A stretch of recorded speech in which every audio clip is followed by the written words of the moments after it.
қалды. Бұл өлеңнің тақырыбы тәкаппарлық менмендік қасиеттерден бойды аулақ ұстау керектігі айтылады. Кейіпкерлері адам және бидай. Бастарын төмен салып иіліп тұрған бидайлардың ішінде бір ғана жалғыз-ақ төрт бидайдың басын көкке көтеріп, өзін өзгелермен тепірбей, шікірейіп тұруын әкесі бидайды басында бірде-бір дәні болмағандығынан деп түсіндіреді. Ахмет Байтұрсынұлы егіннің бастары. Бір адам жас баласын жанына алды. Екеуі сайран етіп кетіп қалды. Қыдырып әрлі-берлі жүрді дағы, егінші егін еккен жерге барды. Аралап әр егінді қарап жүрді, кезелі пісіп болған егін түрлі. Бастарын дәнге толған төмен салып, бидайлар бейне тақсын етіп тұрды. Жалғыз-ақ бір бидай тұр көкке қарап, бейне бір жалғыз өзі көкке балап.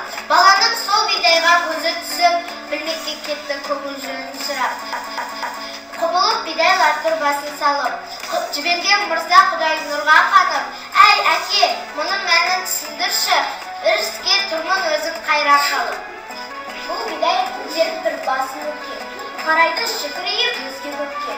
Өзіне өзгелері теңгермейтін соншама бұл бидайдың мәні көкке. Айтайын мұның мәнін балам саған, шырағым түрін көріп таңданбаған. Өзгесі дүние қарап жүргенде ойланып кел деп бәрісіне. Және де әкесі айтты баласына, шықтанба құс сорайған қарасына. Құдайым өзгесіне дән бергенде бұл бидайдың жүргенде. Бидайларда басы толып үйіліп тұр, дән берген қорасына төніп. Басында бұл бидайдың дәні болмай, кекірейіп көкке қарап. Елде көп бұл бидайдай адам дейді, тәкаппар оны халық жаман дейді.